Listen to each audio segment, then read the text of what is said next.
Welcome everyone.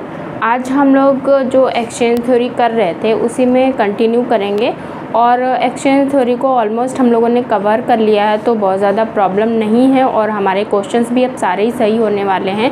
हालांकि इसमें काफ़ी इम्पोर्टेंट थिंकर्स हैं इसमें एक्सचेंज थ्योरी में, जो ज़्यादातर एग्ज़ाम्स में आते रहते हैं, उनको हमने कवर किया है। उसी में हमारे जो लास्ट रह रहे थे वो हमारे बच रहे थे माइकल हेचर, तो इनको भी हम कंप्लीट करेंगे आज। और ये बहुत ही इंटरेस्टिंग रहेंगे क्योंकि ऑलरेडी हमने जितना भी ओवरव्यू था एक्सचेंज थ्योरी के बारे में वो हमको पता ही चल चुका है कि एक्सचेंज थ्योरी क्या होता है, और सभी के आइडियोलॉजी में लगभग वैसे ही आइडियाज़ निकले हैं जो हम स्टार्टिंग में सबसे पहले आपको बताए थे एक्सचेंज थ्योरी क्या होता है। सभी ने उसी चीज़ को एक्सप्लेन किया है, लेकिन कुछ ना कुछ ऐड ऑन करते रहे उसमें, सभी लोग आगे बढ़ते रहे। तो अब जब माइकल हेचर को हम पढ़ेंगे तो जितने लोगों की हम इसके पहले थ्योरी कर चुके हैं उन सभी के आइडियाज़ को थोड़ा थोड़ा लेकर उसके बाद अपना एक वर्ड डाल के बिल्कुल रैशनल एटीट्यूड दे दिया इस थ्योरी को। तो बहुत ही अलग यूनिक वे में उन्होंने समझाने की कोशिश की और आपको बहुत ही अच्छे से यूनिक ही वे में हम भी समझाएंगे और बहुत ही अच्छे से आपको समझ में आएगा, क्योंकि ये काफ़ी नए हैं। नए इन द सेंस एग्ज़ाम में ज़्यादा नहीं आ रहे हैं, अभी तक नहीं पूछे जा रहे, तो मे भी एक्सचेंज थ्योरी में कुछ नया करने के लिए वो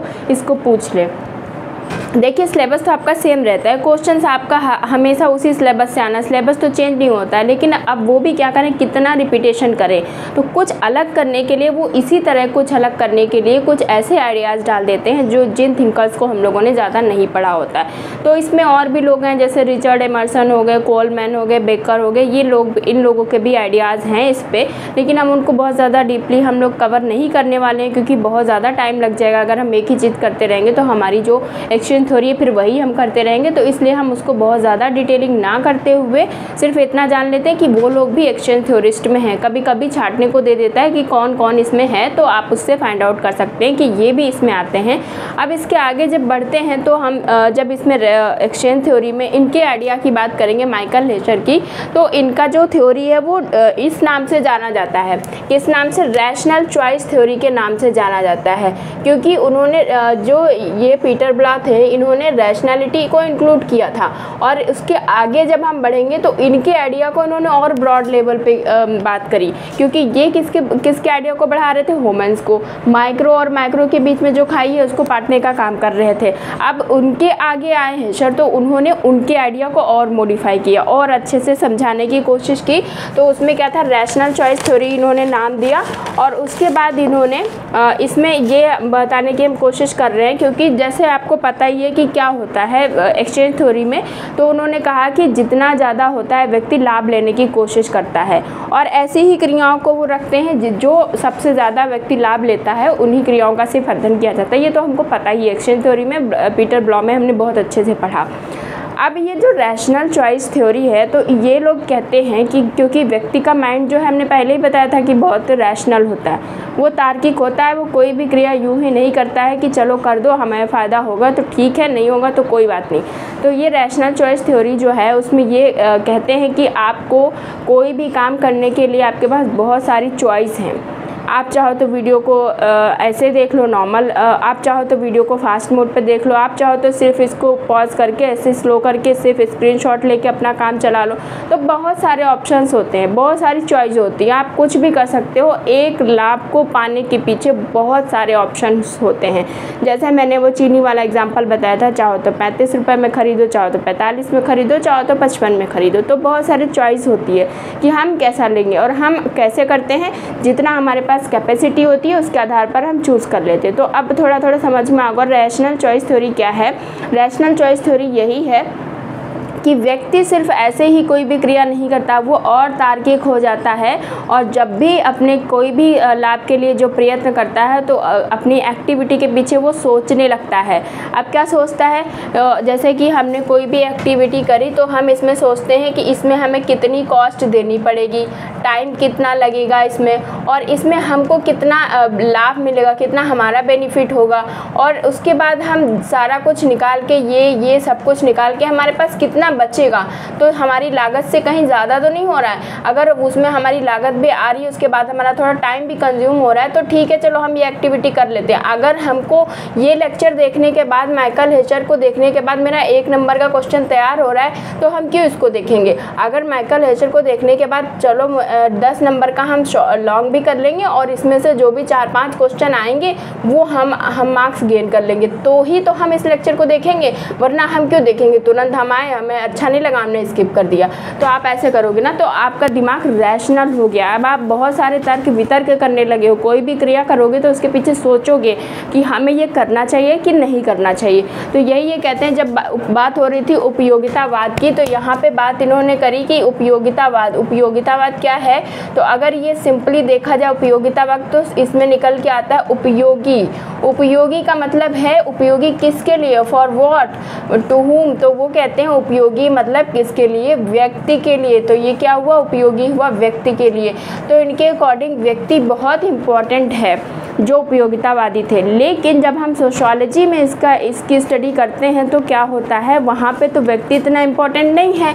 वहाँ पे क्या है, समूह, ग्रुप हो गया, समाज हो गया, ये इम्पोर्टेंट है। जो कि हमने देखा इन लोगों की थ्योरी में, जैसे कि हमने होमेंस में क्या देखा, उन्होंने ग्रुप की स्टडी करी, स्मॉल ग्रुप की, छोटे छोटे ग्रुप्स की स्टडी करी, तो वो इम्पॉर्टेंट है। तो पीटर ब्लॉ थोड़ा सा और आगे बढ़ते हैं और फिर वो कहते हैं कि अगर हम किसी भी इसको केवल साइकोलॉजिकल प्रोपोजिशन के आधार पर देखेंगे तो बहुत ही रिडक्शन हो जाएगा।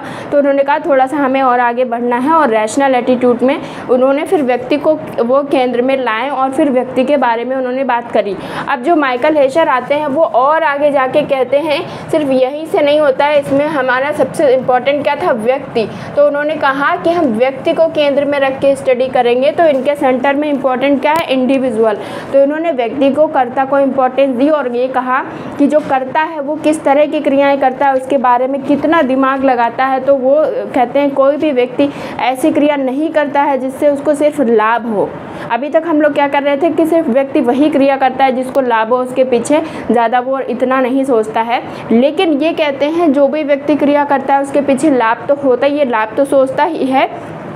अब इसमें वो दिमाग भी लगाता है कि हमको कितना लाभ होगा, जैसे मैंने आपको बताया कितना टाइम लगेगा, कितनी कॉस्ट होगी, और वो समाज में कितनी उपयोगी है, वो समाज में कितना प्रभाव डालती है। जो भी वो लाभ लेना चाहता है उस एक्टिविटी से समाज कितना प्रभावित होता है।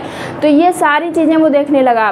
वैल्यू देखता है, कितना एक्सेप्टेंस मिल रही है सोसाइटी में, ये भी देखता है, और वो कॉस्ट भी देखता है। वो ये भी देखता है कि इसके पीछे अगर हम काम करेंगे तो समाज हमको कितना निंदित करेगा या हमारी कितनी अच्छाई, हमें कितना रिवार्ड मिलेगा। तो इस सारी चीज़ें देखता है। तो इसलिए उन्होंने कहा कि समाज में व्यक्ति की जो भी क्रिया होती है उसके पीछे एक रैशनैलिटी होती है। तब यहाँ से निकल के आए ये जो भी थिंकर्स थे, उन्होंने कहा एक जो भी एक्सचेंज थ्योरी थी उसको एक तार्किकता का रूप दिया। तो उसमें मैंने यहाँ पे 2 लिख दिया, जैसे कि जेम्स कोलमैन है और गैरी बेकर है। तो इन लोगों ने सबसे पहले जब मतलब बात की तो उसमें रैशनैलिटी यानी तार्किकता को यूज़ किया।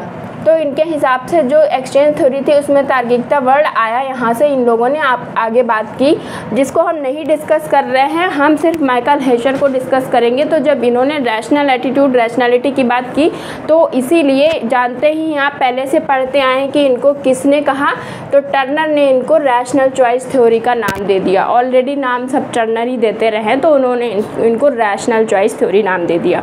रैशनल चॉइस इसलिए क्योंकि व्यक्ति क्या चाहता है, लाभ लेना चाहता है। ठीक, तो अभी तक लाभ ले रहा था, अब इसके पास लाभ लेने के बहुत सारे ऑप्शन हो गए, ऑप्शन 1, ऑप्शन 2, ऑप्शन 3। अब वो देखेगा ये वाला ज़्यादा अच्छा, ये वाला ज़्यादा अच्छा, ये वाला, इन तीनों में जो सबसे ज़्यादा अच्छा होगा उसको वो लेगा, यानी वो एक्टिविटी करेगा जिसमें उसको कम से कम टाइम में, कम से कम लागत में ज़्यादा से ज़्यादा बेनिफिट मिले।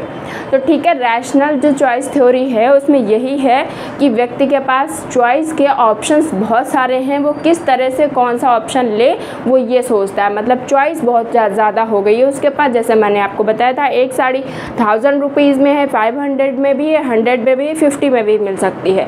तो बहुत सारी चॉइस है, आप किस तरह से लो। लेकिन इन सभी चीज़ों पे सोसाइटी का कंट्रोल रहता है, किसका, सोसाइटी का कंट्रोल रहता है और ये सारी चीज़ें क्या होती है, समाज के अंदर रहकर होती हैं। कोई भी व्यक्ति जो भी क्रिया करता है उस पर समाज का पूरा सामाजिक संरचना का क्या रहता है, कंट्रोल रहता है। तो इस वजह से इन्होंने कुछ मान्यताएं बताई हैं एक्सचेंज थ्योरी की, वो हम लोग डिस्कस करेंगे। और इसमें इन्होंने कुछ वो बताएं कि किस तरह से, जैसे ये लक्षण क्या है उसके रैशनल चॉइस थ्योरी के, तो उसमें वो कहते हैं कि व्यक्ति चाहता है हम ज़्यादा से ज़्यादा लाभ लें, उसके लिए वो अपनी क्रिया करता है, लेकिन उस पर क्योंकि सामाजिक संरचना का जो भी प्रभाव रहता है तो उसकी वजह से क्या होता है, जितने भी सोसाइटी में स्रोत हैं, ठीक है, उस पे किसका प्रभाव रहता है, सामाजिक संरचना का प्रभाव रहता है। तो इसका जो भी वितरण होगा वो आपके हिसाब से नहीं होगा, वो कौन करेगी, स्ट्रक्चर। जैसे कि आपने पीटर ब्लॉ में भी देखा था, तो स्ट्रक्चर क्या करती है, उसको वितरित करती है, वो बताती है आप कितना ले सकते हो। वरना हर व्यक्ति चाहे तो वो जितना लाभ होगा सारा ले लेगा, लेकिन ऐसा नहीं आप कर सकते हो, क्योंकि सोसाइटी की मानक है, मूल्य है, मान्यताएँ हैं, तो उनके अनुसार आपको करना होगा। दूसरी बात उन्होंने ये कही कि जो ये स्रोत होते हैं इस पर नियंत्रण कौन करता है। जब भी व्यक्ति एक्सचेंज करता है तो उस पर नियंत्रण कौन करता है, ये संरचना करती है। क्योंकि जब समाज में हमने बताया था कोई भी चीज़ स्थापित हो जाती है, कोई संस्थाएं जब उसको मान्यता दे देती हैं तो वो अथॉरिटी का रूप ले लेती हैं। जब अथॉरिटी हो जाती है तो समाज में वो कंट्रोल भी करती हैं। तो इस तरह से हर व्यक्ति चाहता है कि हम लाभ लें, लेकिन हम नहीं ले पाते हैं। क्यों? क्योंकि सोसाइटी के कुछ ऐसे नॉर्म्स होते हैं, वैल्यूज़ होते हैं जिन्हें हमें फॉलो करना होता है। नहीं तो पहले कोई भी व्यक्ति जिसको जो चाहिए होता था उसकी संपत्ति हड़प लेता था। तो अब हम ऐसा नहीं कर सकते हैं, क्योंकि सोसाइटी की जो भी स्ट्रक्चर है वो हमें इसकी अनुमति नहीं देगी। तो इस वजह से क्या होता है, इस पर सोसाइटी का नियंत्रण होता है। उसके अलावा जो सोसाइटी है वो क्या करती है, इसमें नियंत्रण के साथ साथ जो भी इसमें डिस्ट्रीब्यूशन होता है उसके मानक मूल्य होते हैं, वो व्यक्ति को क्या करते हैं, प्रभावित करते हैं कि आप कौन सी जो भी लाभ है वो आप कितना ले सकते हो। क्योंकि अगर आप चाहते हो कि हम जितना भी सामान रखा हम ये सारा ले लें, आप क्या, हर व्यक्ति चाहता है कि हमारा ही सब कुछ हो। लेकिन ये जो सोसाइटी है ये आपको बाध्य करती है कि नो, इसमें आप भी लोगे, ये भी लेंगे, ये भी लेंगे, ये भी लेंगे, सभी व्यक्ति को मिलेगा। तो इस प्रॉपर्टी पे सिर्फ आपका अधिकार नहीं है, सभी लोगों का अधिकार है। तो ये हमें कौन बताता है, सोसाइटी की स्ट्रक्चर बताती है। सोसाइटी के जो मानक मूल्य हैं वो हमको बाध्य करते हैं कि हम ये सारे लाभ खुद नहीं ले सकते हैं। हालांकि आप लेना चाहते हो लेकिन आप नहीं ले सकते हो, क्योंकि सोसाइटी हमको मना करती है, हमको रोकती है कि बस इतना ही हमारे लिए है तो हम इतना ही कर सकते हैं। तो जितना हमें करना है ये सब हमें कौन डिसाइड कराता है, ये स्ट्रक्चर सोसाइटी की डिसाइड कराती है, और उसी को ध्यान में रखकर हम अपने काम को करते हैं। तो कुछ मान्यताएं इस तरह से इन्होंने माइकल हेजर ने बताई हैं, उनको हम लोग डिस्कस कर लेते हैं। बहुत ज़्यादा हम लोग इस पर नहीं करेंगे क्योंकि बहुत ज़्यादा है ही नहीं इसमें, बहुत ज़्यादा डिफ़िकल्ट। सिर्फ इतना ही आइडिया इनका आपको समझना है कि आपको समझ में आ जाए कि रैशनल चॉइस थ्योरी है क्या और इसमें इनका क्या आइडिया है। तो इसको नोट कर लेते हैं, फिर आगे बढ़ते हैं।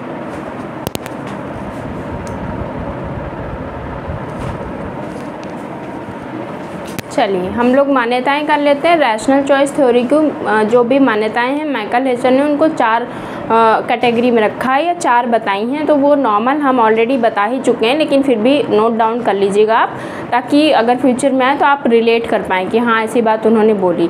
तो जो पहली मैंने मान्यता लिखी है वो ऑलरेडी मैं आपको डिस्कस कर चुकी हूँ, क्योंकि मनुष्य की प्रकृति जो होती है वो उद्देश्यपूर्ण होती है। जो मैं आपको बहुत बार बता चुकी हूँ, आप कोई भी क्रिया करते हो तो उद्देश्य आप अपना ध्यान में रखते हो कि इसके पीछे क्या उद्देश्य है। जैसे मैंने आपको बताया कि मैं अगर वीडियो शूट कर रही हूँ, बना रही हूँ, तो इसके पीछे क्या उद्देश्य हो सकता है। मेरा उद्देश्य ये हो सकता है मेरा नॉलेज इनहेंस हो जाए, हो सकता है ये भी उद्देश्य हो सकता है कि कोई भी बच्चा ऐसी वीडियो अगर देख रहा है जिसको हो सकता है माइकल हेजर पे आइडिया नहीं उपलब्ध है तो उसे थोड़ा बेनिफिट हो जाएगा, या हो सकता है किसी और को मेरे एक वीडियो के माध्यम से थोड़ा सा उसको बेनिफिट हो जाए, या किसी का एक सवाल सही हो जाए तो उसको काम आएगा, फ्यूचर में मेरे लिए भी काम आएगा। मैं बहुत सारी चीज़ें सोच सकती हूँ, लेकिन जो भी कर रही हूँ उद्देश्य पूर्ण कर रही हूँ कि चलो वीडियो बनाने का कोई भी लॉस नहीं है तो कर लेते हैं। आप वीडियो देख रहे हो, आपका भी एक उद्देश्य हो सकता है कि हो सकता है कुछ ऐसा बता दें, ये बुक ही ऐसी इनकी बता दें जो एग्ज़ाम में आ जाए तो हम ना कर पाएँ, ये भी उद्देश्य हो सकता है। या उद्देश्य हो सकता है चलो मोटा मोटा आइडिया लग जाएगा, माइकल हेजर का क्या आइडिया है ये हम समझ जाएंगे।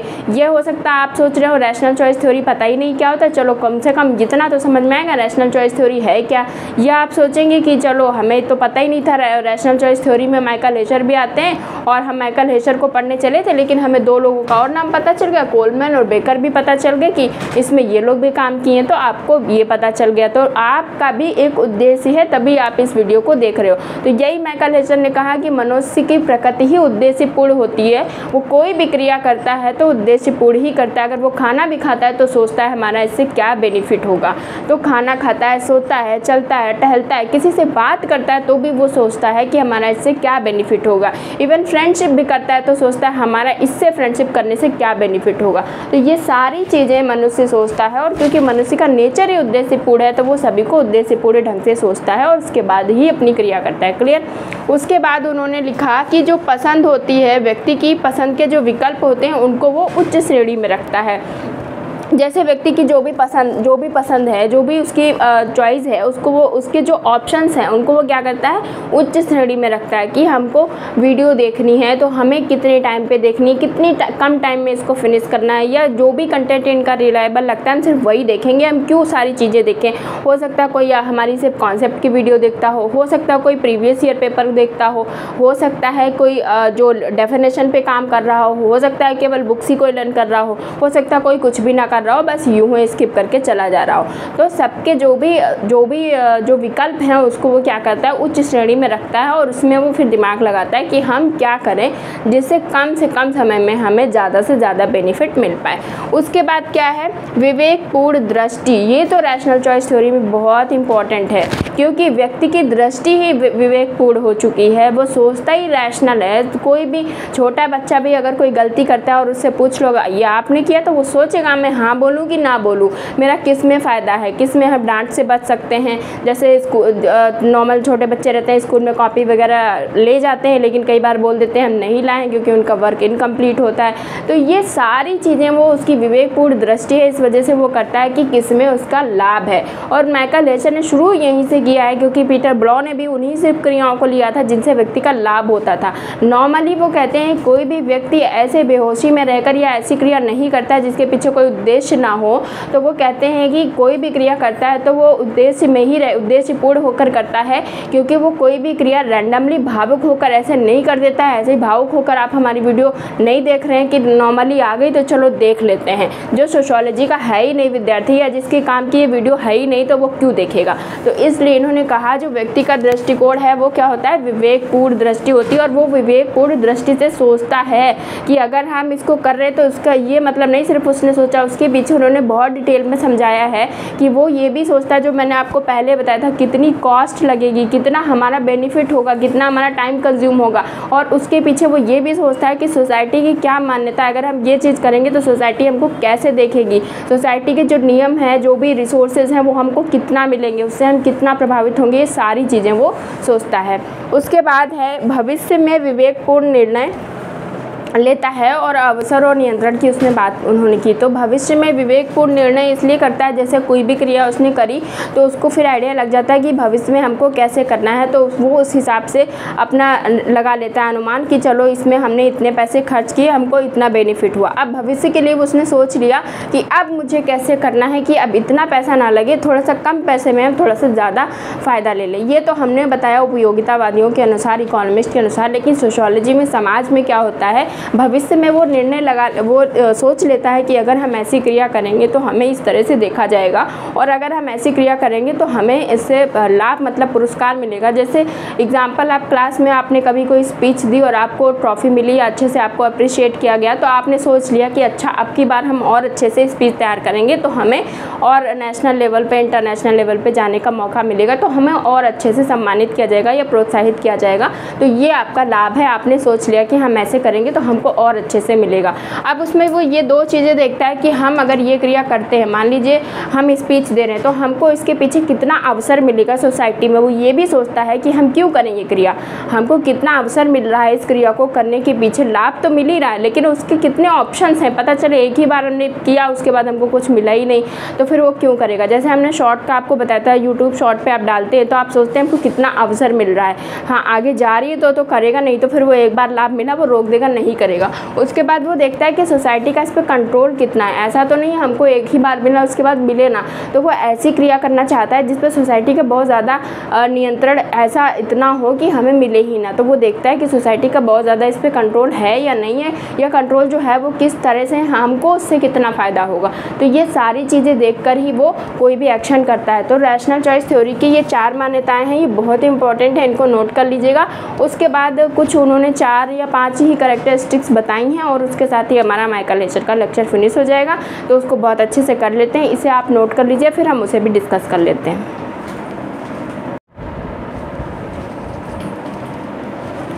चलिए हम लोग रैशनल चॉइस थ्योरी की जो भी कैरेक्टरिस्टिक्स हैं वो लर्न कर लेते हैं, क्योंकि वही इंपॉर्टेंट रहने वाली हैं और इसी के साथ हमारा लेक्चर फिनिश हो जाएगा। बहुत ज़्यादा लॉन्ग नहीं होगा, तो फिर प्रॉब्लम किस बात की, इसको भी अच्छे से कर लेते हैं। तो जैसे कि रैशनल चॉइस थ्योरी में आपने देखा, माइकल लेसर जो हैं वो कहते हैं कि व्यक्ति बहुत विवेकी होता है और अपने रैशनल एटीट्यूड के आधार पर वो सोचता है कि इस तरह से हम कौन सी क्रिया करें जिसमें बहुत ज़्यादा बेनिफिट हो। तो इसमें वो एक बात इंपॉर्टेंट बोलते हैं कि जो व्यक्ति की जो भी वो होती है, ऑप्शन होता है, जो भी उसका चॉइस होता है, वो क्या होता है, विकल्प जो होता है वो व्यक्ति का खुद का होता है। लेकिन इसमें जो कंट्रोल होता है वो किसका होता है, वो होता है सामाजिक संरचना का। किस तरह से, जैसे कि आप एग्जांपल है, आप 500 की साड़ी पहने या फिर आप 5000 की साड़ी पहने, ये तो विकल्प आपका है। लेकिन अब संरचना का इस पे कंट्रोल किस तरह से है, वो इस तरह से है कि अगर आप 500 के पहनोगे तो आपको लोग सोचेंगे कि ये मतलब थोड़ा सा लोअर क्लास में। अगर आप 5000 की पहनोगे तो लोग सोचेंगे ये तो हाई क्लास में, तो सोसाइटी का थोड़ा सा अच्छा इम्पैक्ट पड़ेगा, इस पर थोड़ा सा लो इम्पैक्ट पड़ेगा। तो कंट्रोल किसका हुआ, संरचना का हुआ, स्ट्रक्चर का हुआ। लेकिन विकल्प किसका था, आपका था। विकल्प तो व्यक्ति का है, वो कोई भी ले सकता है, चाहे वो सस्ती चीनी खरीदे या महंगी चीनी खरीदे, क्योंकि ये उपयोगितावादियों से प्रभावित थे। तो जैसे वो लोग बात कहते हैं इकोनॉमिक्स वाले, वैसे ये भी उसी तरह से उसको समाज पे लागू करने की कोशिश करते हैं। तो इसीलिए इन्होंने कहा व्यक्ति बहुत विवेकशील होता है, बहुत दिमाग लगाता है और फिर उस हिसाब से क्रिया करता है। तो वही वो सोचता है कि अगर हम ये वाली लेंगे तो इस पे सोसाइटी का क्या इम्पैक्ट रहेगा, ये भी वो सोचता है, बेनिफिट भी सोचता है और क्या इम्पैक्ट रहेगा और कितना कंट्रोल है सोसाइटी का, वो ये भी देखता है। ये सारी चीज़ें देख के फिर जो भी उसको अच्छा लगता है, जिसमें उसको ज़्यादा फ़ायदा दिखता है, वो एक्शन करता है। ठीक है, तो ये रैशनल चॉइस में इन्होंने बताया। एक और इम्पॉर्टेंट है, इनकी एक बुक थी, प्रिंसिपल्स ऑफ ग्रुप सॉलिडेरिटी,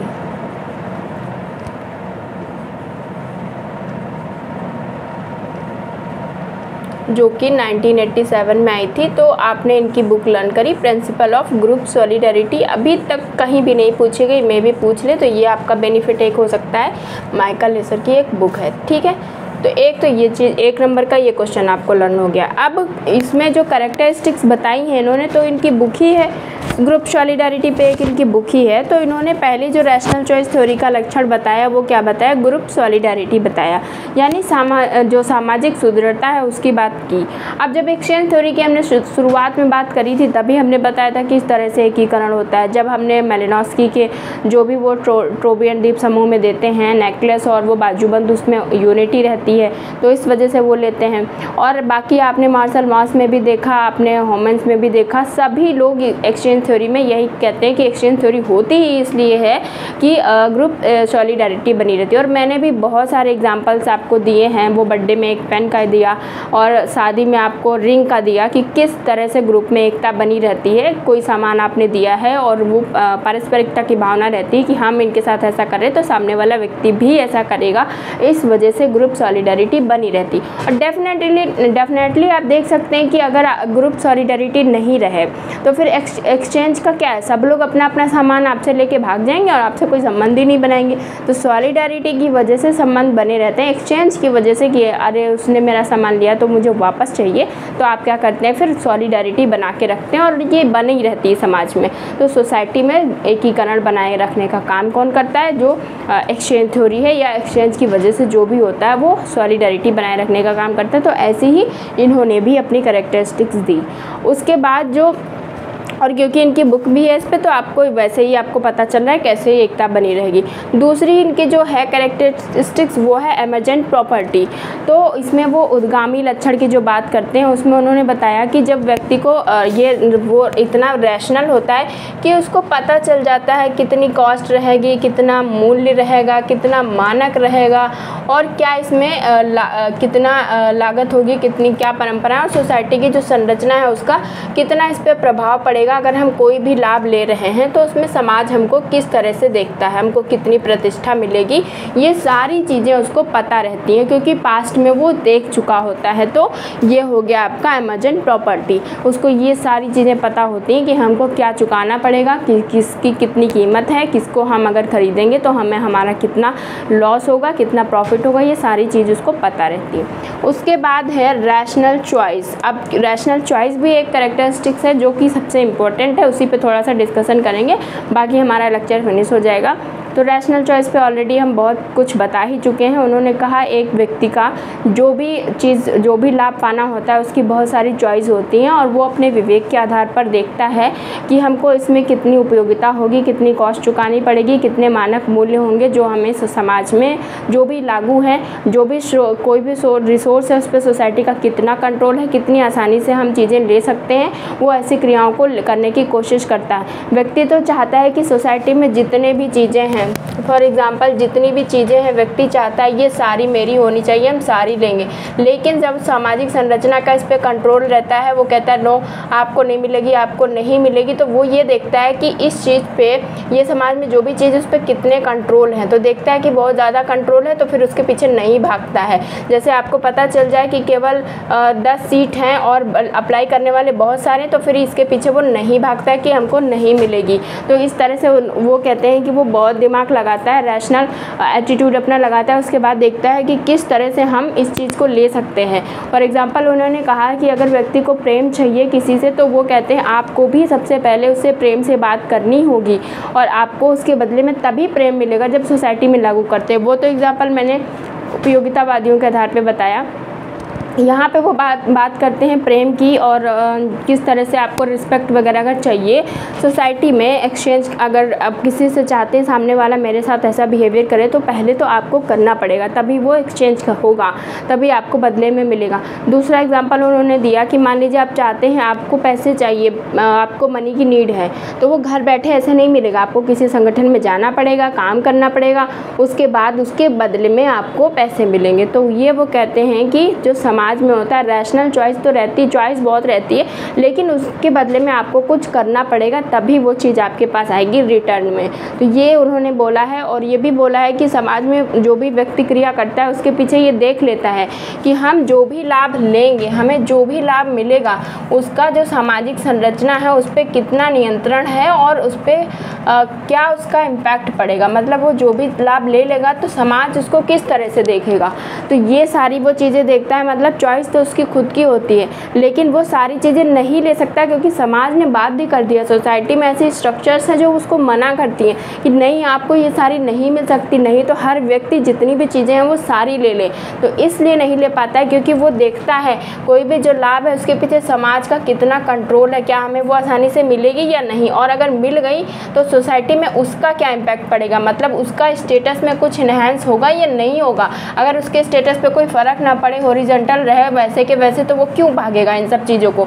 अगर नौकरी पाने से स्टेटस में इंक्रीज़ नहीं हो रहा है तो वो क्यों इतनी मेहनत करेगा। तो ये सारी चीज़ें वो देखता है एक रैशनल एटीट्यूड लगा के कि जो भी चीज़ हमें मिलेगी उसके बाद हमारा स्टेटस कैसा होगा। अगर इन्हेंस हो रहा है और नियंत्रण बहुत ज़्यादा नहीं आसानी से पा सकता है तो वो मेहनत करेगा। अगर उसको मिलना ही नहीं है, फालतू यूजलेसली मेहनत करनी है, तो फिर क्या फ़ायदा। जैसे मैंने आपको बताया हमारे लेक्चर से आपको कुछ मिलना ही नहीं है तो आप क्यों मेहनत करेंगे। लेकिन अभी मिला ना, आपने बुक लर्न करी, ये सारे ऑप्शन, तो इस तरह से अगर कुछ मिल रहा है तो ही आप देखेंगे। तो वही वो कहते हैं बहुत दिमाग होता है व्यक्ति में और दिमाग लगा के वो क्रिया करता है किसी लाभ को लेने के लिए, और फिर जिसमें कम से कम समय में वो ले सकता है उसको लेता है। लास्ट वाला उन्होंने कहा सोशल इन्विटेशन, सामाजिक निमंत्रण किस तरह से होता है। उन्होंने कहा कि समाज में जो चॉइस होती है वो तो आपकी रहती है कि ठीक है आप इसको ले लो, लेकिन जब आपकी पसंद को, जो भी आपकी पसंद है उसको क्या करता है जो समाज है, जो सोसाइटी है, वो जब एक्सेप्ट कर लेता है, मतलब आपकी पसंद को समाज ने भी अपनी पसंद बना ली और ये सहमत हो गया इससे ये एग्री हो गया, तब क्या करता है आपको, तब आप कोई भी चीज़ जो भी ये थी इसको आप ले सकते हो।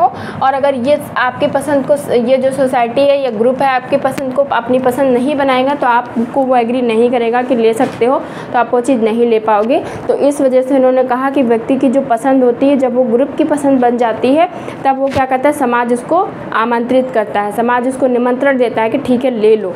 तो ये कहते हैं इस तरह से सोसाइटी में जो भी व्यक्ति की चॉइस होती है उस पर समाज का बहुत इम्पैक्ट होता है, यानी सोसाइटी कंट्रोल करती है। संरचना में ऐसे नियम कानून होते हैं, वो सभी चीज़ें एक बहुत बड़ा इम्पैक्ट डालती हैं किसी भी व्यक्ति की पर्सनल चॉइस को, किस तरह से वो ले। और अगर ऐसा नहीं होता तो आज जितने भी व्यक्ति हैं उन सभी को जितनी भी समाज में चीज़ें हैं वो सारी छीन के एक दूसरे में ले के लड़ झगड़ के सब ऐसे ही होता। तो इस तरह से पता चल रहा है कि सोसाइटी ने कितना कंट्रोल कर रखा है हर चीज़ पे। कोई भी व्यक्ति किसी भी चीज़ को ऐसे नहीं ले सकता है, उसके पीछे बहुत ज़्यादा सोसाइटी का रोल रहता है। तो इस तरह से जो भी माइकल हेचर का रैशनल चॉइस थ्योरी रहा उसमें उन्होंने कहा जो सोसाइटी है, जो ये एक्सचेंज बिहेवियर होता है उससे समाज में क्या होता है, सॉलिडेरिटी होती है, यानी समाज में सुदृढ़ता होती है और यूनिटी बनी रहती है, एकता होती है। और इस वजह से जो भी एक्सचेंज बिहेवियर होता है सोसाइटी में जो भी, उसका बहुत बड़ा रोल है। और इन्होंने अपनी रैशनल चॉइस थ्योरी में यही कहा कि जो सोसाइटी होती है, जो एक्सचेंज होता है उसकी वजह से समाज में एकीकरण बना रहता है। तो ये तो सभी लोग कहते हैं, लेकिन इनका थोड़ा सा यूनिक आइडिया ये था क्योंकि ये रैशनल चॉइस की बात करते हैं। इससे पहले और किसी ने भी रैशनल चॉइस की जो भी हम लोग जो किए हैं उसमें नहीं किए थे। बाकी कोलमैन और बेकर का भी नाम आएगा तो भी वो भी रैशनल चॉइस थ्योरी में उनका भी आइडिया है। इसके अलावा मैंने बताया था रिचर्ड एमर्सन का भी है एक्सचेंज थ्योरी पे, जिसको हमने कवर नहीं किया है क्योंकि वो बहुत ज़्यादा नहीं पूछा जाता। जो कन्फ्यूज़न होता था वो होमन्स और ब्लाउ को लेकर होता था, वो ऑलरेडी मैं प्रीवियस लेक्चर में कवर कर चुकी हूँ। और इसी के साथ साथ मैंने एक्सचेंज थ्योरी को बहुत अच्छे से समझाने की कोशिश की, जिसमें स्टार्टिंग में मैंने फ्रेजर से लेकर मालिनोव्स्की, लेवी स्ट्रॉस, इन सभी को अच्छे से बताया। उसके बाद मॉडर्न थ्योरिस्ट जो थे उसमें पीटर ब्लॉक, होमन्स और इन सभी के आइडिया में क्या डिफरेंस है वो बताया। फिर आपको हमने लास्ट थोड़ा सा रैशनल चॉइस थ्योरी के बारे में भी बताने की कोशिश की। एंड आई होप आपको बहुत अच्छे से समझ में आया होगा हमारी एक्सचेंज थ्योरी, बहुत अच्छे से आप समझ गए होंगे सोसाइटी में कितना इम्पैक्ट रहती है और कितनी इंटरेस्टिंग स्टोरी रही, कितनी इंटरेस्टिंग थ्योरीज रहीं। बहुत ही अच्छे से हमने समझने की कोशिश की। जिसने भी हमारे लेक्चर को अच्छे से देखा उसको बहुत अच्छे से समझ में आया होगा। और इसी के साथ ही साथ हमारा पूरा एक्सचेंज थ्योरी फिनिश करते हैं हम, और नेक्स्ट अब हम किसी दूसरी थ्योरी को कवर करेंगे। Thank you for watching the video. अगर आपको थोड़ा सा भी कंटेंट रिलायबल लगता है, कुछ भी समझ में आता है या कुछ भी यूनिक लगता है तो please do like, share and subscribe my channel. Thank you for watching the video. मिलते हैं नेक्स्ट वीडियो में, तब तक के लिए बाय बाय।